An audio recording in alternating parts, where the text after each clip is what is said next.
नमस्कार दोस्तों, आपका मेरे चैनल पर स्वागत है। आज हम आपको कार्तिक अमावस्या अर्थात दीपावली के दिन माँ लक्ष्मी की पूजा करते समय कौन सी कथा सुननी चाहिए और उसके सुनने से क्या फल मिलता है, वो सारी बातें बताएंगे। कार्तिक अमावस्या या दीपावली के दिन जो कोई भी इस कहानी को सुनता है वह कभी दरिद्र नहीं होता, और यदि दरिद्र भी है तो उस पर माँ लक्ष्मी की असीम कृपा बनती है और वो धन धान्य सभी चीज़ों से परिपूर्ण हो जाता है। इसकी कथा इस प्रकार है।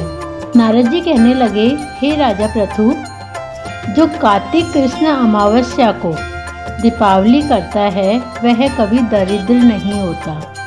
इस संबंध में एक इतिहास है।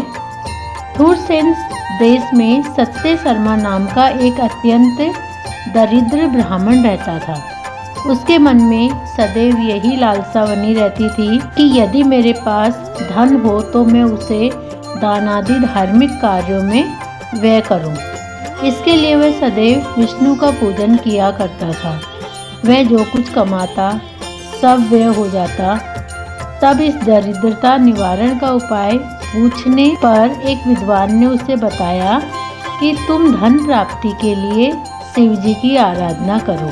तब से वह शिव का उपासक बन गया। एक वर्ष बीतने पर एक दिन शिव जी ब्राह्मण का रूप धारण करके उसके पास आए और बोले, हे विप्र, धन की प्राप्ति हेतु तुम राजा के पास जाकर उससे वरदान मांगो कि कार्तिक बदी अमावस्या को हमारे सिवाय और कोई अपने घर में दीपक न जलाए। ब्राह्मण ने ऐसा ही किया और राजा ने उसकी बात स्वीकार कर ली। निदान कार्तिक कृष्ण अमावस्या से एक दिन पूर्व अर्थात चतुर्दशी को सत्य शर्मा ने राजा के पास जाकर उसको स्मरण करवाया।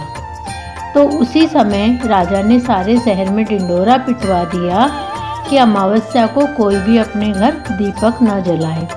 राजा की आज्ञा अनुसार अमावस्या की रात्रि को किसी ने भी दीपक नहीं जलाया। जब रात्रि को लक्ष्मी जी नगर में आई तो देखा सारे नगर में अंधेरा है, मगर एक ब्राह्मण का घर खूब सजा हुआ है, साथ ही दीपमाला से जगमगा रहा है। लक्ष्मी जी प्रसन्न होकर जब उस घर में जाने लगी तो ब्राह्मण ने उनका रास्ता रोक लिया और कहने लगा, हे भद्रे, तुम्हारा पति अति कठोर है और तुम चंचल हो, इस कारण हमारे घर में प्रवेश मत करो। तब लक्ष्मी जी कहने लगी कि मैं भगवान के शयन के समय आई हूँ, अतः निश्चय करके तुम्हारे घर में वास करूँगी। यह सुनकर ब्राह्मण ने कहा, यदि तुम इस बात की शपथ लो कि 3 वंश पर्यंत तुम हमारे घर से नहीं जाओगी और यहीं पर वास करोगी तो हमारे घर में आ सकती हो। लक्ष्मी जी कहने लगी कि यदि तुम विधि पूर्वक पूजन करोगे तो मैं निश्चय ही तुम्हारे घर में वास करूंगी। यह सुनकर ब्राह्मण ने पूछा, मैं किस विधि से तुम्हारा पूजन करूं? तब लक्ष्मी जी कहने लगी, कार्तिक बदी अमावस्या को प्रातःकाल स्नान आदि करके देवता और पितरों का पूजन करो।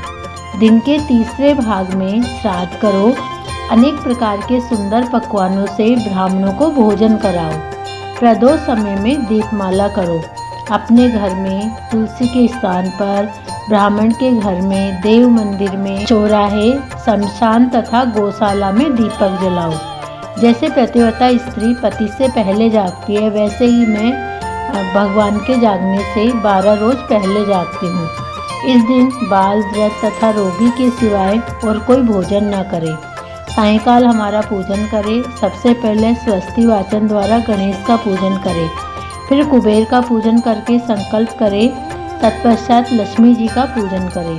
लक्ष्मी जी का कमल के आसन पर स्थित कमल पुष्पों की माला धारण किए, कमल जैसे नेत्रों वाली, गंभीर नाभि वाली, स्तन के भार से नर्म सुंदर वस्त्रों वाली, देवताओं के हाथियों द्वारा मणियुक्त घड़ों से स्नान करने वाली, कमल पुष्प हाथ में लिए ऐसी लक्ष्मी मेरे घर में निवास करे। सर्वप्रथम लक्ष्मी जी को आसन दे फिर पाद, अर्धे, आचमन, स्नान, वस्त्र, धूप, दीप, नवेद, जल, तांबुल, सुपारी, इन सब वस्तुओं को अर्पण करके नमस्कार करें। दीप जलाए और समस्त रात्रि भगवान का कीर्तन करें। इस प्रकार कुबेर तथा लक्ष्मी जी का पूजन करके ब्राह्मण को भोजन कराए। फिर बंधु बांधवों सहित आप भी भोजन करें। सत्य शर्मा ने विधिवत इसी प्रकार किया, जिससे उसके पास बहुत सा धन धान्य हो गया।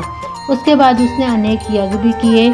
फिर सत्य शर्मा विरक्त होकर मथुरा जी चला गया और वहीं समाधिग्रस्त होकर विष्णु लोक को प्राप्त हो गया।